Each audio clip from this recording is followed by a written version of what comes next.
Look, look. I'm going to say it right now. I got to say it. It has to be said. I need to say it. I freaking loved Squid Game. I did. I freaking loved that show. There was a lot in that show that resonated with me. A lot of the themes that they discuss and that they portray, the crippling poverty, the sadness of seeing someone you care about lose themselves to dementia. That show is far more complex than the general buzz you might be hearing about. Just because it's hyped, do not think that, man, this show is overrated. Don't go into it thinking that. But when I saw that there was a confirmation of a second season, I don't know how to feel. Like, I cautiously optimistic. I don't know. Worried? Excited? I don't know. I generally do not know how to feel. Let's hit them streets.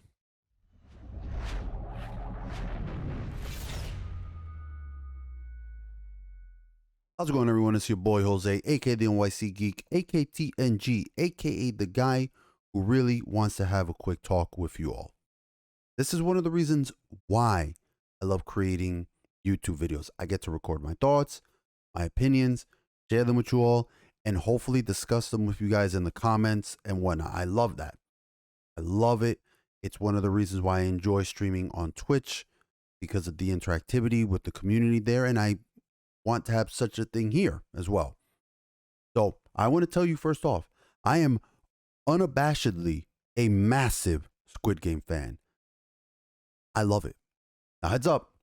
I'm giving you guys right now, if you haven't seen the show, you are still contemplating on whether or not to see it, do yourself a favor. Stop the video. Stop this video right now. It hurts me. It hurts me that you're going to stop the video. But I want you to go to Netflix, log into your account. If you got to borrow somebody else's account, do it. Everybody else does. And watch the first episode. You will for sure, by the first episode, get a good idea of if it's for you. You're going to get that idea by the first episode. And it's not to say because that's it. Like the first episode shows you everything. It's not that. There's tons of twists and turns, characters that get far more development and as the series progresses. But I feel like by the first episode of Squid Game, it's so holy shit and so gripping that by then, if you aren't into it, you're probably not going to dig the rest of the series. And that's fair. Different strokes with different folks. But I think that by the first episode, if you watch it on Netflix, you're going to be like, yo, this is something I want to keep watching. And it's only 9 episodes, so you can. Or you might be like, it didn't really get me. And so this way you can get a feel for it. But I definitely feel like you should give yourself that. Another thing, and I'm very big on giving this as a warning. This video is going to have spoilers. Or obviously Squid Game, the first season. So I don't want to ruin what I think is one of the best shows I have seen in the past decade, if not ever. And when I say when I say ever, I mean not the best show ever, in my opinion. For me, that's still Breaking Bad. There's no fucking show that's at the pinnacle of Breaking Bad. I mean that I think Squid Game is one of the best shows that I may have ever seen. I don't want to ruin that experience for anyone who's still on the fence, or they may have not still finished it yet. So please, there's going to be spoilers. So, again, stop the video. Finish Squid Game if you haven't, if you're into it, and then come back, and then we can discuss it a little bit more. So, let's start with the premise, to me, which the Battle Royale scene is hardly unique. For anyone who watches anime or the sort, the premise is it's been around. It's been around since the original Battle Royale, since the anime, since the movie, since the novel. You've got Hunger Games, Alice in Borderland. You've got the Batum. There's tons of I can't remember that. There's an anime where the characters have phones, and the phones have different powers. It's been done a lot. There's a reason why it's been done a lot. It's a great formula. It's good. And the premise of battle royales is that the whole very premise of them, it's a great great breeding ground for interesting character dynamics, watching alliances form, being shocked at someone's betrayal. The battle royale mechanic lends itself really well to character driven drama. You don't need pulse pounding action because you get so invested in these characters. Who's going to live? What's going to happen? Are they going to be able to figure that out? Is that person going to backstab or are they going to stick to it? And that's one of Squid Game's greatest strengths. And right now I'm playing a game called Crab Game. Fucking hilarious. It's this one developer who created it. And first off, let me say, don't play the public lobbies. Do not play the public lobbies. There's some fucking terrible shit happening in the public lobbies. The names, but you know what? That's just people being shitty. That's just people being garbage. But if you can join with a group of friends, you can make a private lobby. Make a private lobby. You can have up to 40 people in it. And it's like mini games, like almost like Fall Guys, but they're much more inspired by the show. So you'll have a lot of the show's mini games, like the jumping on glass, the red light, green light. There's a lot of that stuff. It's fucking great. And you get that even, and there's, I think, a reason why it's so popular and why a lot of streamers are even just enjoying watching it with their viewers because of that character driven drama. When you're playing it, you're invested because you're like, okay, listen, you and me, let's team up and we'll bring this person here and we're going to play King of the Hill and let's keep everybody off. But then what if that person betrays you and now you're like, oh shit. You know, like there's that stuff, or you're crossing the skipping zones and you're trying to convince somebody else, like, look, you jump first and I'll jump. And then, you know, they fail. It's all that. It's all that. It's like one of the reasons why Among Us became so popular and why it remains so popular because of that social aspect. And battle royales are really great engines for that. They're great for storytelling. And on top of that, the characters. I fucking love them. Even the ones that you want to see fail and you're rooting against them. They're so believable and so well acted. Holy fuck. The acting in this show is top notch. I mean, all of them, all the actors were fantastic, but I got to give special props to, and I apologize if I butcher his name, I apologize, to Yong Suo, the gentleman who plays Player 001 in that show. Holy shit.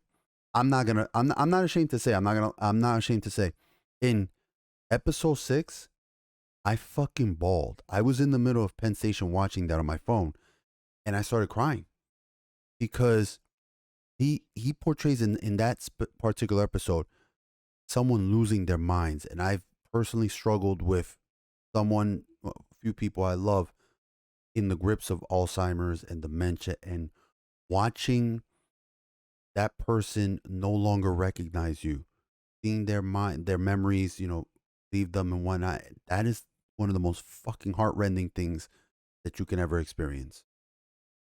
And Yong Suo expertly played that. It was incredible. It's incredible. It's one of the most stirring moments in it to me in the show and that I felt in a long time.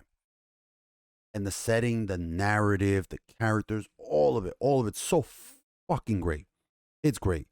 So I was torn when the creator and director of Squid Game just announced Hwang Dong-hyuk, and again, I apologize if I butcher their names. That he just announced the second season, because I'm torn because I want more. I do. I want it. I want more. This is so well done.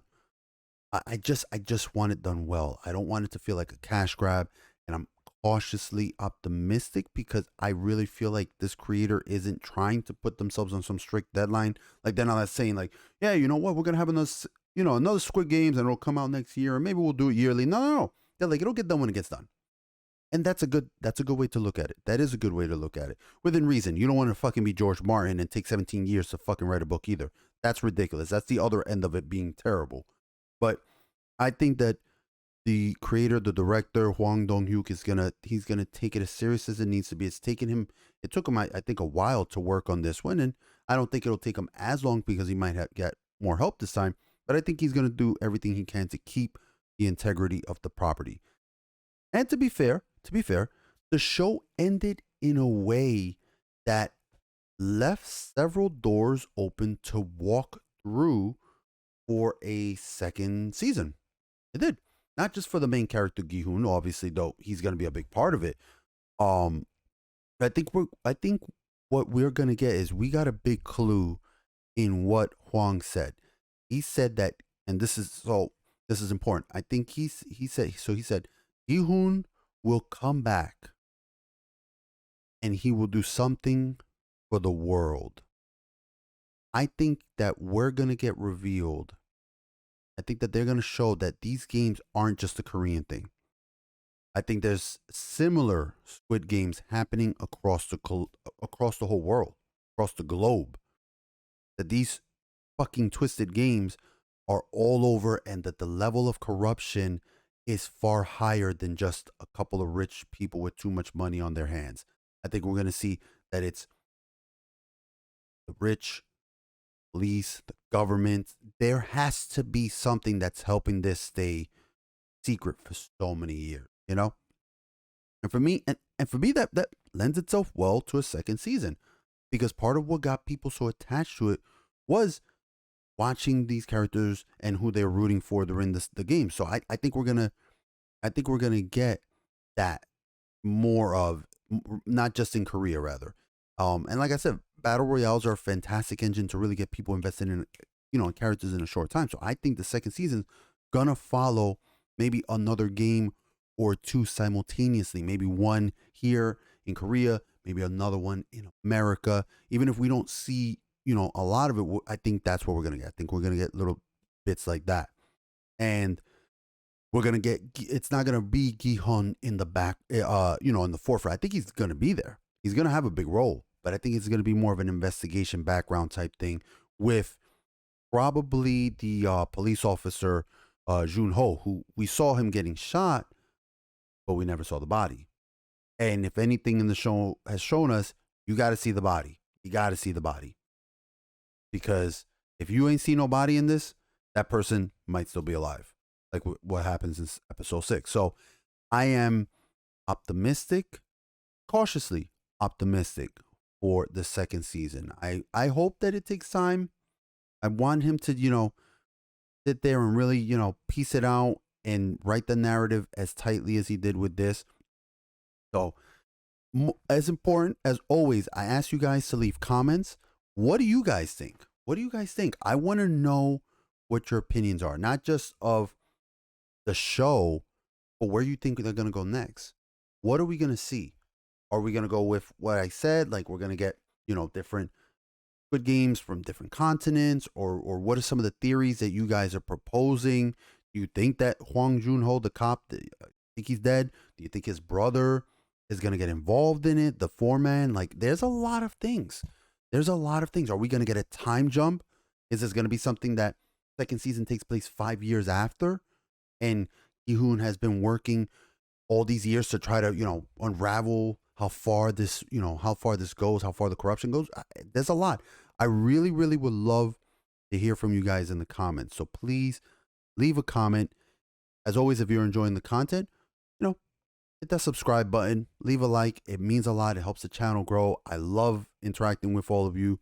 That's why I love making these videos, because that's why I enjoy streaming on Twitch. I get that interactivity with my community there, and I hope to have it here as well with all of you. So yeah, I try to respond to everybody's comments. So as always, please, please, please take care of yourselves. Stay safe.